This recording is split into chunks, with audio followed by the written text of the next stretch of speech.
Not prior to this contact, no. Why not? I guess I don't have a reason. So you spoke with your source, and then based on nothing else, you went to search his residence. Yes. There was no evidence that the probation agent was contacted either before or after the search, which is a requirement. I could, but I'm actually confident he did testify it was felony drugs. And I don't know at this time. Prior to going to the Akana, Krakowski residence, did you call DOC? I did not. We will go on the record in the matter 26 CF 21, State of Wisconsin versus Mangan Krakowski. The state appears through District Attorney Kevin Schmidt in person. We do have Renee Landgraf, defense counsel, in person with Ms. Krakowski. We're set today in this matter for an evidentiary hearing. Ms. Landgraf did file a motion to suppress evidence. Are we ready to proceed? Yes. Then Mr. Schmidt, can you please call your first witness? I call Bailey Mangan. Could you state your name, spelling your first and last name for the record? Yes. My first name is Bailey. My last name is Mangan. My first name is spelled Bailey. My last name is Mangan, Mangen. What do you do for a living? I am employed at the Burnett County Sheriff's Office as a Sheriff's Patrol Deputy. How long have you been so employed? Been full-time with Burnett County Sheriff's Office since December of 2019. How many total years law enforcement experience do you have? I started in Siren part-time in February of 2019. So you've completed the requisite trainings for all law enforcement officers in Wisconsin, Yes. and you passed that. Yes. You've gotten specific training on drug and other interdiction. Yes.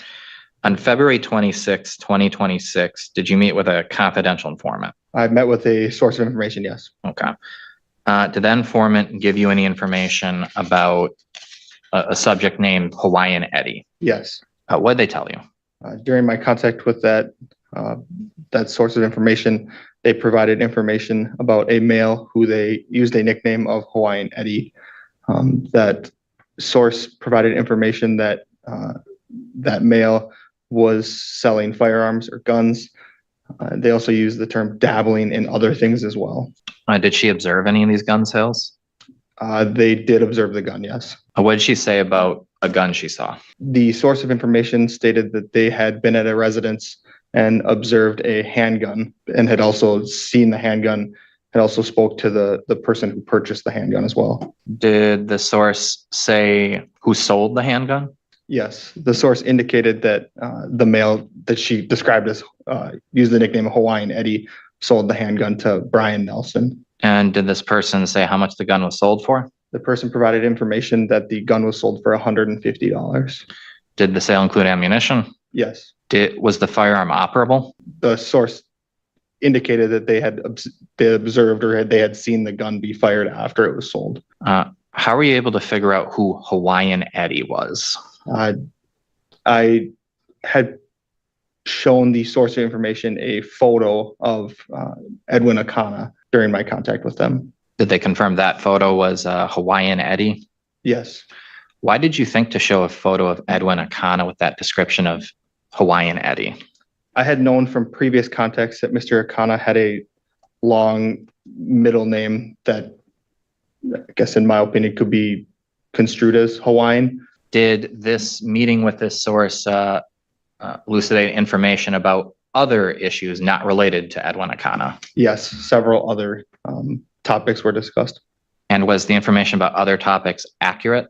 Yes, I was able to corroborate based off my own knowledge and experience, as well as contacts with individuals and situations that source of information provided about, that the information provided in those other accounts was accurate. Information about drug interdiction in the county? Drug activity, yes.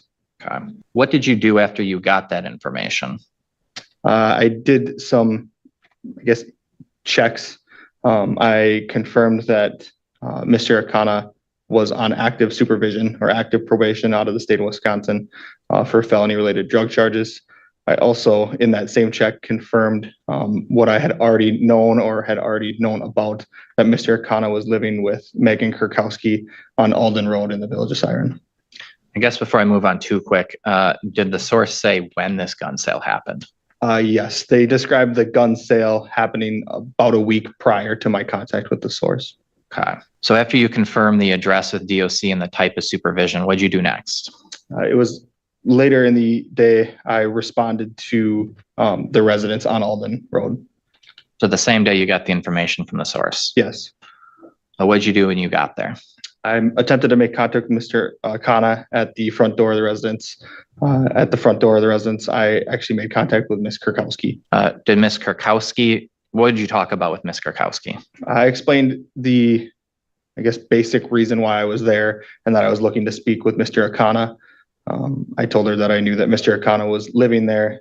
Ms. Krakowski said that Mr. Akana was not at the residence at the time, but was at work, but that she assumed or knew that he was coming home soon. So she confirmed he resided there. Yes. Did she say whether she knew what he was on probation for? I don't recall if she said she knew what he was on probation for. Okay. Did you speak with Edwin Akana prior to going inside the house? I did, yes. Did he confirm that he resided there? Yes. Okay. Did you enter the house prior to getting a search warrant? Yes. What observations did you make of police interest on this entry into the house? During the first entry into the house, Ms. Krakowski, I asked her if she could walk me through the house. I had been in other units, but I don't recall ever being in that specific unit. Ms. Krakowski walked me into the house back towards the bedroom area. In one of the bedrooms that was identified as the bedroom belonging to Ms. Krakowski and Mr. Akana, I observed a glass bong or glass bubble pipe bong in the closet, as well as a rubber hose hanging on the, like, I guess, dresser mirror thing on the wall. I guess I don't know how to describe it, but. And based on your training experience, why were these items of police interest? Both of those items are consistent with items that are commonly used to smoke or consume or inhale methamphetamine or other illicit drugs. You said this room was identified as both Edwin and Megan's. How? Miss Krakowski indicated that that was their room, as well as on the door, there was some sort of like lettering that indicated that it was Mr. Akana and Miss Krakowski's bedroom. Okay. Did you observe anything else on this first search prior to the search warrant? I don't believe I did. Okay. And then afterwards, you obtained a search warrant Yes. where you used this information. Yes. And it was of the same residence. The search warrant? Yes. Yes. Well, one more thing I wanted to dial back to when you got the information from the source. Did she say that Edwin Akana only did this one sale? The source provided information that Mr. Akana or Hawaiian Eddie at that time sold guns, is what the information was. Was there a specific time he would come around? Yes, the source indicated that Mr. Akana frequented Mr. Nelson's house on Jamesway Road in the morning hours, around 10-ish. Okay. I think I already asked this, but this was all done the same day. You got this information from the source and then you did the search. Yes. Okay. No other questions. Thank you, Ms. Landgraf. Thank you, Your Honor.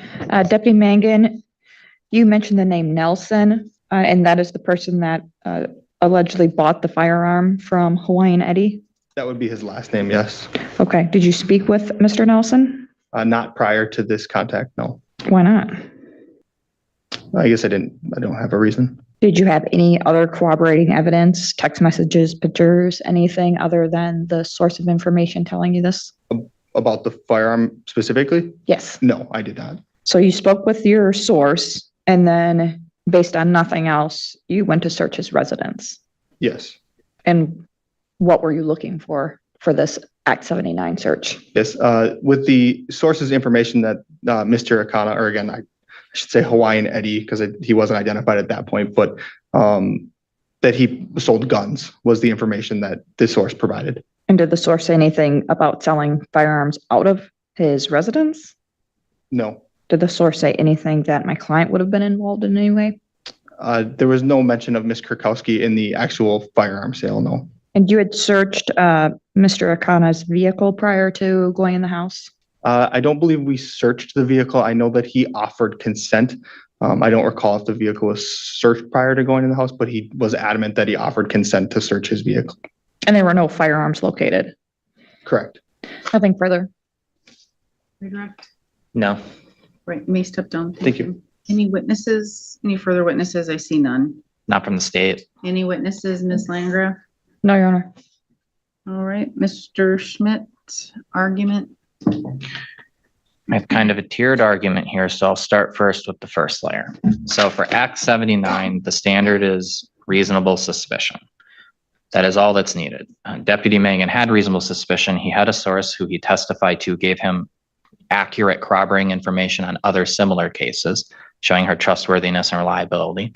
And she gave information about a gun sale that was very specific. She described multiple people who were there, seeing the gun sale, how much money changed hand.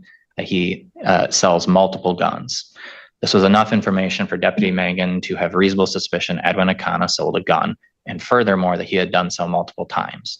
It is reasonable to conclude that firearms or ammunition might be stored at where you live if you have to put it somewhere if you're selling more than one. The specific information also included information that ammunition went along with it. Furthermore, the remedy being asked for suppression isn't merited here because it doesn't show a violation of a constitutional right. If the argument is that the probationer, the police didn't have sufficient to search the probationer's residence, that argument must fail because for suppression, it has to be a violation of a constitutional right. We know that Act 79 doesn't articulate a constitutional right. It articulates a regulatory framework. So historical argument, prior to Act 79 being passed, DOC always had the ability to search probationers' residences. It was always based on reasonable suspicion. Eventually that went up to the United States Supreme Court in Griffin v. Wisconsin, 483 U.S. 868, 1987.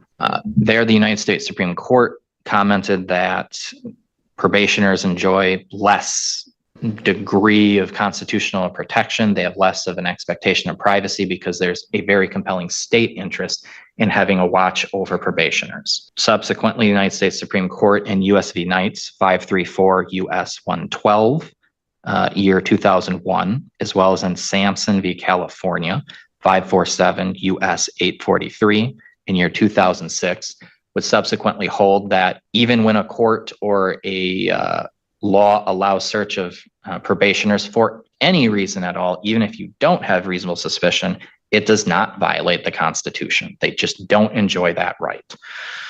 In Wisconsin, we don't have any cases yet on point about Act 79 involving probationer living with non-probationer. What we do have is prior to the Act 79 regime, back when parole was the regime, we have a case about that.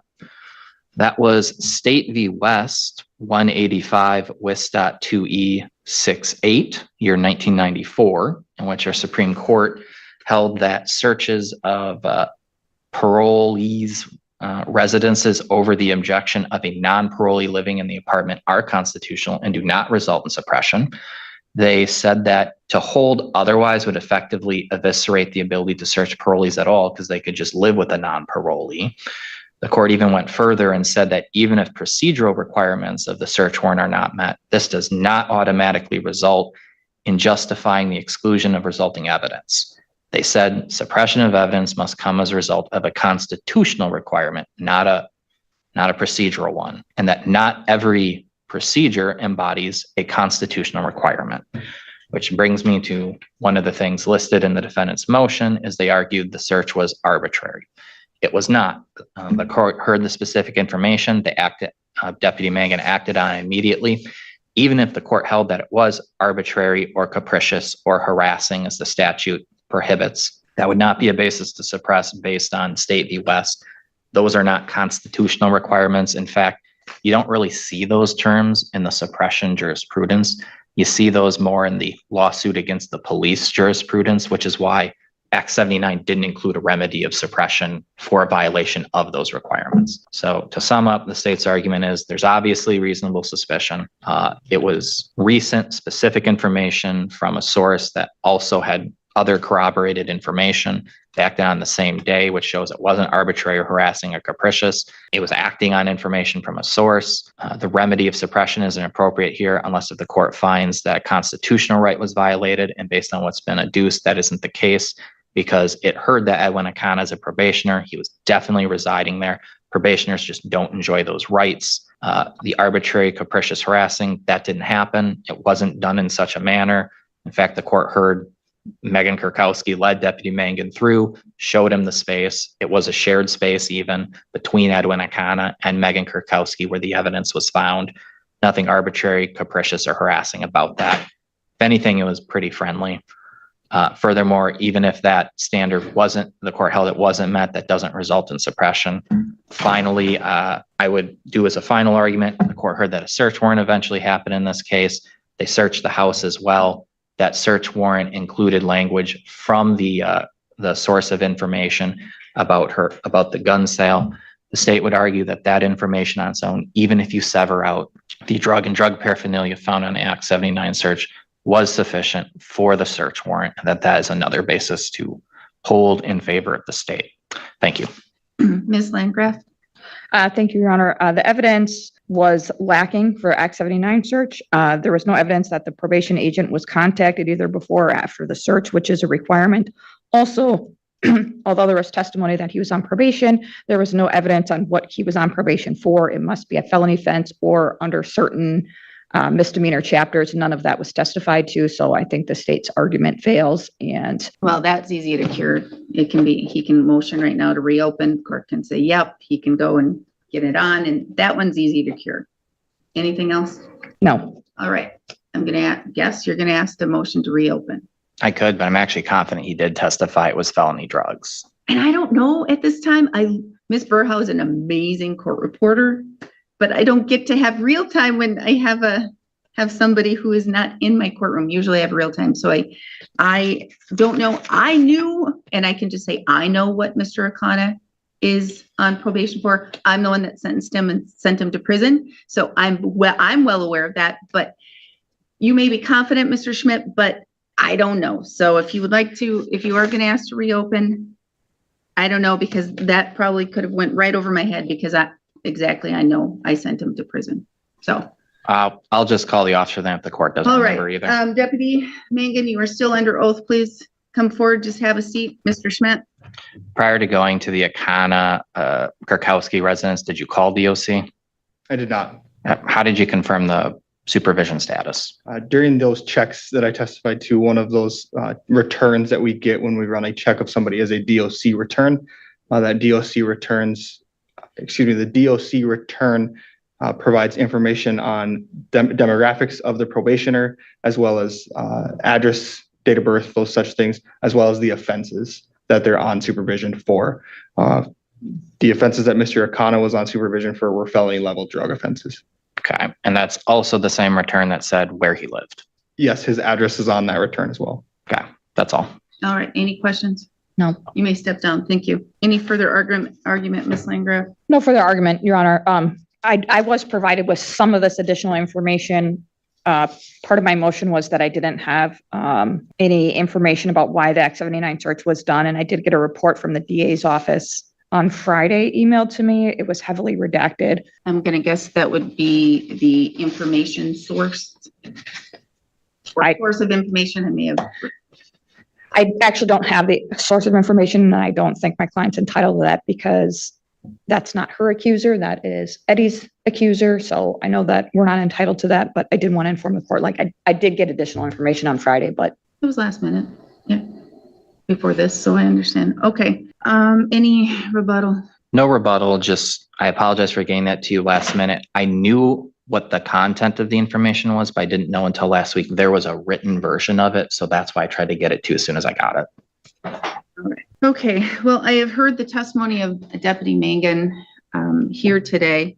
Ms. Landgraf, even though I was aware why Mr. Akana went to prison, I sentenced him. I still can't rely upon that, like you said, and unless it is verified through a source, or perhaps I could have taken judicial notice of that fact, but I didn't need to. Under case law, anyone can ask to have a suppression hearing reopened, even a day or so after the suppression hearing. The courts did allow Mr. Schmidt to continue to question Deputy Mangan.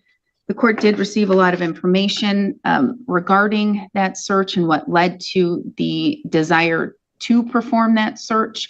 We are using a source of information I guess not necessarily a confidential informant, or it's not with Ms. Krakowski. It's a source of information.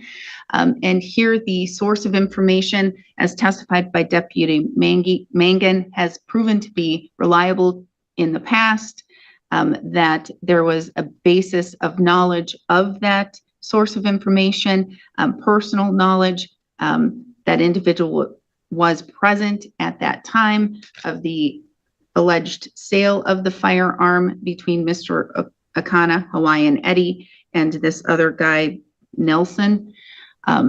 There was much specificity as well as detail provided regarding that day, that time, that place, and who was there and what exactly happened and all of those things. And so when reviewing a source of information, the court has to look at multiple factors to determine the totality of the circumstance here. And if, in that basis and in that review, the court does find that there is enough to find reasonable suspicion as it relates to any alleged crime that may have been committed, was committed, or is about to be committed.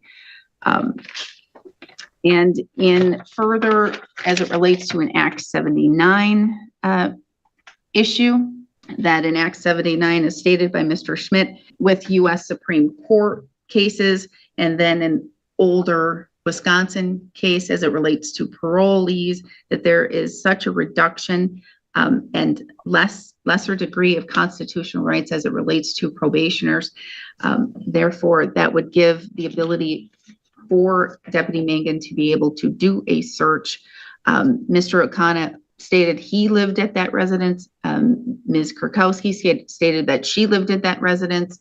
There was testimony from the deputy that that bedroom in some way marked and identified that it was Mr. Akana and Ms. Krakowski's bedroom. So they did share that bedroom. Ms. Krakowski did walk Deputy Mangan through the home to the bedroom in which the drug paraphernalia was visually seen by the law enforcement officer, which did give further ability to seek a search warrant, as there was a belief that with at least the drug paraphernalia that there could be a potential to have illegal substances in the home.